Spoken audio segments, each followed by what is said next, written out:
क्या अपराजिता की जिंदगी का सबसे खौफनाक पल आखिरकार रक्षित के सामने आ चुका है? और क्या अब दोनों के रिश्ते की असली परीक्षा शुरू होने वाली है? या फिर इस परीक्षा के पीछे छुपा है ऐसा राज जो पूरे परिवार की नींद उड़ाने वाला है? तो गाइस, अपकमिंग एपिसोड ऑफ तुम देना साथ मेरा में इमोशन, सस्पेंस, ड्रामा और शॉकिंग ट्विस्ट का ऐसा तड़का लगने वाला है जिसे देखने के बाद दर्शक पूरी तरह हैरान रह जाएंगे। कहानी अब उस मोड़ पर पहुंच चुकी है जहां हर किरदार के चेहरे पर एक नया मुखौटा नजर आने वाला है और हर रिश्ते की सच्चाई धीरे धीरे सामने आने लगेगी। एपिसोड की शुरुआत होती है अपराजिता की बेहद खराब मानसिक हालत से। वह अचानक बुरी तरह घबरा जाती है। उसकी सांसें तेज हो जाती हैं, हाथ कांपने लगते हैं और आंखों में ऐसा डर दिखाई देता है जैसे उसने कोई ऐसा चेहरा देख लिया हो जिसे वह सालों से भूलना चाहती थी।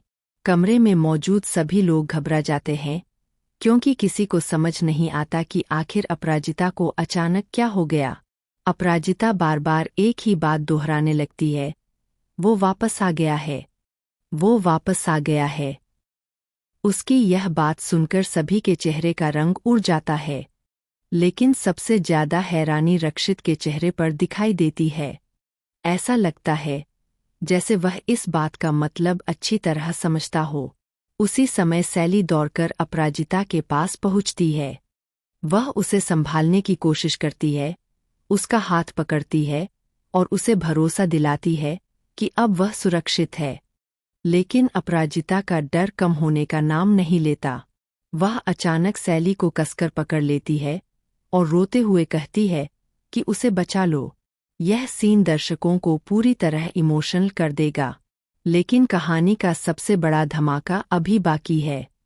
जब सैली अपराजिता की हालत देखती है तो उसका गुस्सा 7वें आसमान पर पहुंच जाता है। वह सीधे रक्षित के सामने खड़ी हो जाती है और उसे मॉन्स्टर कह देती है।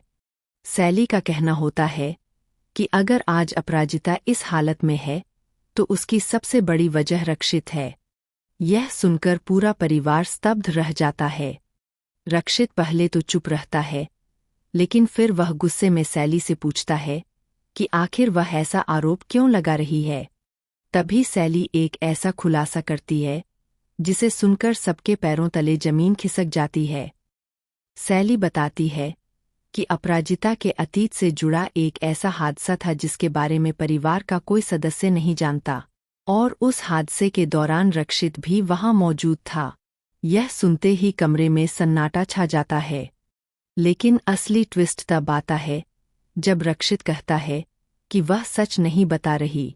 रक्षित दावा करता है कि उस हादसे का असली जिम्मेदार कोई और था और वह सालों से किसी को बचाने के लिए खामोश रहा है। अब सवाल यह है कि आखिर वह कौन है जिसे रक्षित बचा रहा है। इसी बीच कहानी में एक नया मोड़ आता है। अपराजिता के कमरे से एक पुरानी डायरी मिलती है। यह वही डायरी होती है जिसे अपराजिता ने सालों पहले छुपाकर रख दिया था। जब सैली और रक्षित उस डायरी को खोलते हैं तो उसके अंदर कुछ ऐसे नाम लिखे होते हैं जिन्हें देखकर दोनों के होश उड़ जाते हैं। डायरी में सिर्फ एक नाम बार बार लिखा होता है, आरव। लेकिन हैरानी की बात यह है कि परिवार में आरव नाम का कोई सदस्य नहीं है। अब सभी के मन में यही सवाल उठता है कि आखिर यह आरव कौन है? क्या आरव अपराजिता के अतीत का कोई राज है, या फिर वह कोई ऐसा इंसान है जिसकी वजह से उसकी जिंदगी पूरी तरह बदल गई? इसी दौरान रक्षित को एक अनजान नंबर से कॉल आता है। कॉल उठाते ही दूसरी तरफ से एक आवाज सुनाई देती है, अगर अपराजिता को बचाना है तो सच सामने मत आने देना। यह सुनकर रक्षित पूरी तरह सन्न रह जाता है। अब साफ हो जाता है कि कोई ऐसा व्यक्ति है जो पर्दे के पीछे रहकर सारी घटनाओं को कंट्रोल कर रहा है। दूसरी तरफ अपराजिता को धीरे धीरे कुछ पुरानी बातें याद आने लगती हैं। उसकी यादों में एक पुराना घर, एक बंद कमरा और किसी की चीखें गूंजने लगती हैं। वह अचानक चिल्लाकर कहती है, मैंने उसे नहीं मारा था, मैंने उसे नहीं मारा था। यह सुनते ही परिवार के सभी सदस्य दंग रह जाते हैं। क्या अपराजिता किसी मौत के राज से जुड़ी हुई है? क्या उसके अतीत में कोई ऐसा हादसा हुआ था जिसे सालों से छुपाया जा रहा है? लेकिन कहानी यही खत्म नहीं होती। रात के समय जब सभी सो रहे होते हैं, तब कोई रहस्यमय शख्स घर में घुसता है। वह सीधे अपराजिता के कमरे की तरफ बढ़ता है। उसके हाथ में एक पुरानी तस्वीर होती है। तस्वीर में अपराजिता, रक्षित और एक तीसरा शख्स नजर आता है, जिसका चेहरा फटा हुआ होता है। जैसे ही वह शख्स तस्वीर को अपराजिता के सामने रखता है, अपराजिता की आंखें खुल जाती हैं और अगले ही पल वह जोर से चीख पड़ती है। उसकी चीख सुनकर पूरा परिवार कमरे में पहुंचता है, लेकिन तब तक वह रहस्यमय व्यक्ति गायब हो चुका होता है। कमरे में सिर्फ वह तस्वीर पड़ी होती है। जब सभी उस तस्वीर को देखते हैं, तो उनके होश उड़ जाते हैं, क्योंकि तस्वीर में मौजूद तीसरा शख्स कोई और नहीं बल्कि परिवार का एक ऐसा सदस्य होता है जिसे सभी सालों पहले मृत मान चुके थे। जी हाँ गाइस, यही होगा आने वाला सबसे बड़ा शॉकिंग ट्विस्ट। जिस व्यक्ति को मृत समझा जा रहा था, वह शायद जिंदा है, और वही अब वापस लौटकर अपने साथ पुराने राजों का तूफान लेकर आने वाला है।